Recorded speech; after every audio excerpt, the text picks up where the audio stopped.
We celebrate volunteers for the town of Barnstable on this special edition of Barnstable Today. It's Friday, October 9th, 2015. I'm Sarah Mannel.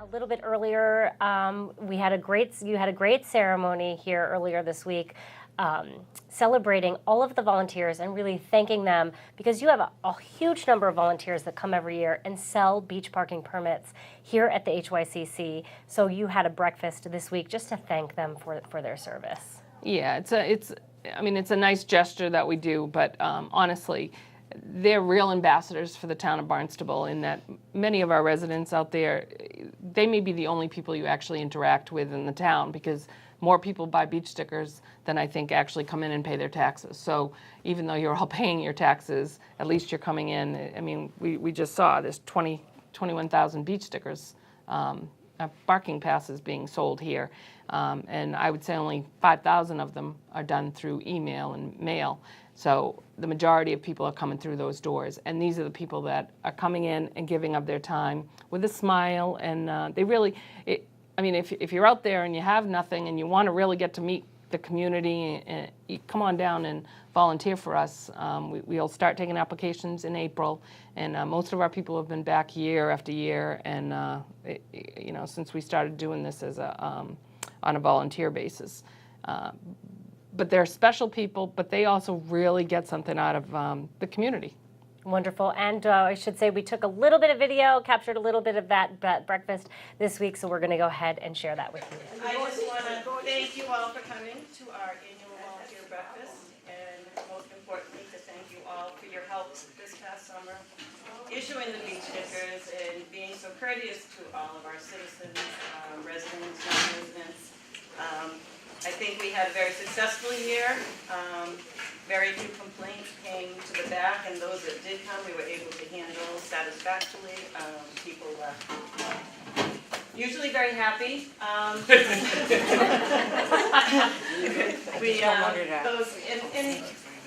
We were able to explain to them reasons for not being allowed to get a beach sticker, or for people, that would, again, trying to get for children or grandchildren, or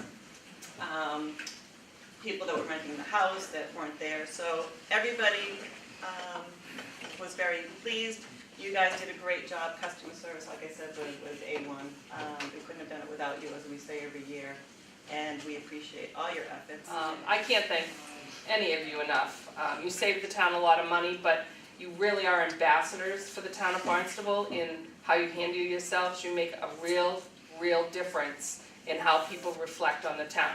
Think about how many people come through the doors and they only see you. When they go to the gates, they fly by the gate attendant. They just go to the beach and they enjoy themselves. Yeah, I learned that too. That's why hanging a big sign up doesn't mean a thing. So sometimes it's the only interaction that someone has with the actual town itself. So how you handle yourself, that smile and that vigor that some of you give some real fun, so much energy, positive energy that goes back to the community, and that makes our town a stronger and better place to live. And so I can't thank you enough for the job that you do. And the money that's saved we're the only town on the Cape that does it by volunteers. Wow. So you know that you're really making a huge impact. And people come here for our beaches, people move here for our beaches. So it does make a change for our community.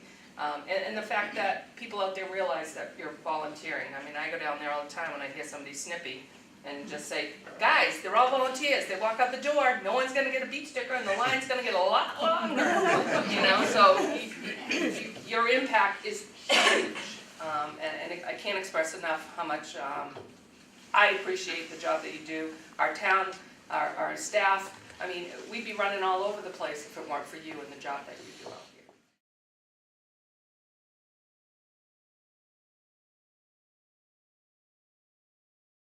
So volunteers, that's what we are talking about today. Volunteers so essential to helping out what you guys do in natural resources. Want to talk a little bit about how to become one, what are the available options, and what it takes to be a volunteer. So let's talk a little bit about volunteering.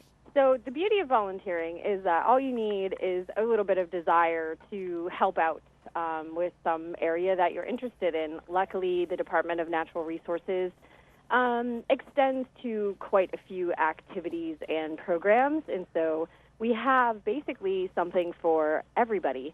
At the very basis of it, for people who want to help out but can't really get outside or get around anymore, we have office staff that get, boxes of red sleeves that have we put the shellfish permits in, that need pins put in them, and there's like 500 of them to a box. So if somebody can't get outside anymore but wants to, help out, there are office-type things that we can have them do for us. If you have only a little bit of time but are trying to get outside more, when the shooting range was, in fact, open, we would host shooting range cleanup days, which, of course, was very important because the shooting range is located in a conservation area, so you want to make sure you keep it clean and pristine. Or if you only have a short amount of time and, are limited and when you can volunteer, once a year in the month of September, we host a coast sweep. Either Standing Neck does it on their beach or I do one typically at Kalmus Beach. It's a 3-hour endeavor. You help us clean up the beaches. We catalog all of the trash that we pick up, and that information is sent on to the Ocean Conservancy and put into a massive marine debris database that's then analyzed and help to identify the sources of marine debris, which helps prevent problems potentially in the future. So there are a few small ways that people can be involved. Absolutely, and Amy, those coast sweeps is so important, and it's always amazing what people find, what people have left on the beach, what trash has come up, and it's as you said, it's important to note that is all kind of collected and analyzed to kind of look at where these things are coming from and what we need to do to kind of keep our beaches protected. And I can say, honestly, ever since Barnstable implemented the no smoking on public beaches, I have noticed a decrease, at least in the amount of cigarette butts that we pick up annually, which is awesome. That's definitely a wonderful thing. I'm sure that was a pretty gross part of picking up the beach is all the cigarette butts that you would have to collect. Absolutely. Gross. But let's talk about herring runs, Amy. That's another big thing. Lots of herring runs in town, and really it takes a lot of volunteers to help clear those and make sure that the waterways are open for the herring to use. Right. So typically this is something that takes place in the winter months is when we do our, after the fry have left in the fall and gone back out to sea to grow up.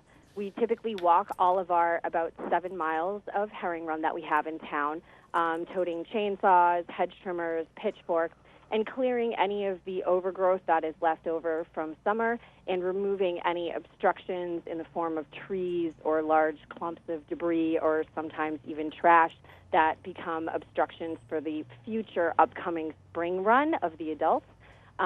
It's cold. It's not necessarily for everybody, but it's usually a 2 to 3 hour investment of time. And it gets people inside of the herring runs that we have in this town. There aren't a lot of places to view the herring runs from a public aspect here, so it gives them sort of an inside view of what's going on in these streams.